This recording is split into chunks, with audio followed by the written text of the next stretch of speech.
Well, the term worldview comes from a German term, Weltanschauung, which emerged at the beginning of the 19th century and was used by various philosophers. And then, towards the end of the 19th century, James Orr, a Scottish theologian, wrote a book, The Christian View of God and the World.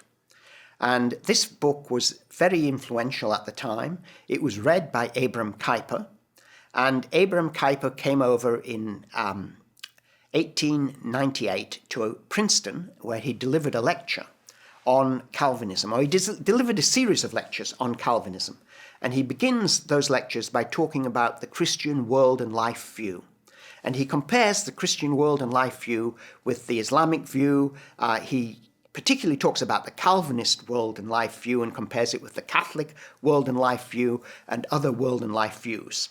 So he uses it as a way of understanding how other people understand the world. Now, if you look at the press, and one can do this because of databases that are available on the internet, the term worldview was used spasmodically during the 1920s and 30s and 40s, but only very rarely. There are very few entries that reporters used the term worldview. In the 1960s, it's hardly used at all. In the 70s, it begins to be used a little bit. And then Francis Schaeffer picks up the term, or at least the term worldview is picked up by the publishers of Francis Schaeffer's works. And his collected works have the subtitle, The Christian Worldview. And you find then that there are a number of books that come out in the 80s that talk about a Christian worldview.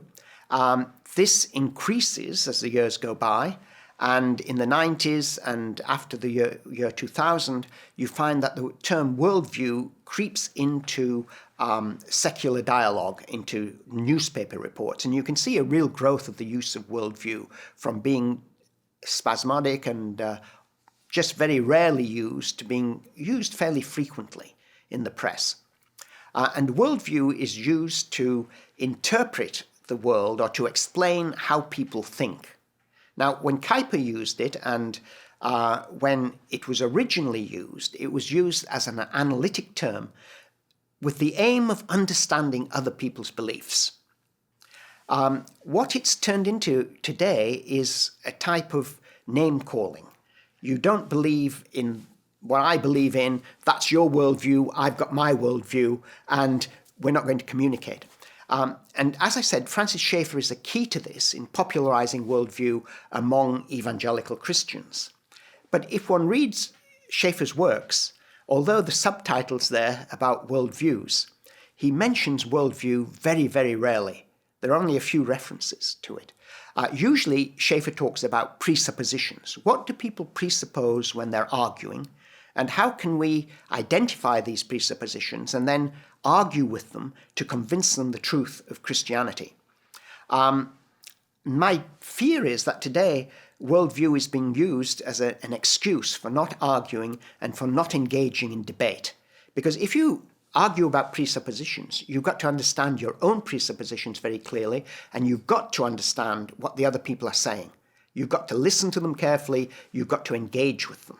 And this was the aim of Kuyper, and this was the aim of Schaeffer. And I think a flip has occurred where we suddenly get this catch-all term, worldview, that explains everything, and I've got my worldview, you've got yours, we disagree. And I don't think it really leads people to the sort of engagement that Schaeffer and Kuyper were wanting to do. And so I think we've got to begin as Christians to rethink worldviews and to admit that in understanding the Hindu tradition, understanding Buddhism, understanding Islam and Judaism, worldview is helpful. It helps a lot. It really brings things together so that one can see how people engage the world, how they look out at the world and see things working from a religious perspective or from a secular perspective. So worldview is a valuable thing to know about and to think in terms of, but it's no good on its own. It's got to be linked to an analysis of presuppositions.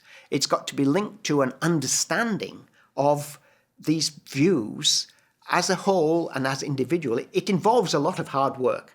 And I think, unfortunately, one of the things that really worries me is that worldview and talk about worldview analysis and talk about other people's worldview has become an excuse for not doing the thinking and not doing the hard work, which would have horrified Francis Schaeffer.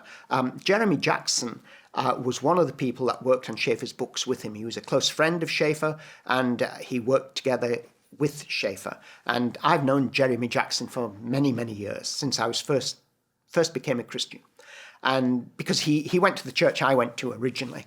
And I corresponded with Jeremy about this issue of worldview, and Jeremy agreed that Schaeffer really was interested in a solid discussion and in understanding that his knowledge was quite phenomenal. And unfortunately, I think some apologetics and other groups have got hold of worldview and are talking about it in a way which isn't terribly helpful, because it allows people to have an easy answer. And Christianity doesn't offer easy answers. It offers difficult answers. And it means that Christians have got to take a real interest in scholarship and in the way in which they think through what they're doing. And that's why I think worldview is a double-edged sword. We can use it. It can be very valuable for us, but it's no excuse for not knowing about the Hindu tradition. You can't say, well, that's your Hindu worldview, mine's a Christian worldview, listen to what I've got to say. You've got to really know what the Hindu tradition teaches, and this is why I wrote my book about world religions, to help people understand these traditions. And then one can develop a Christian response.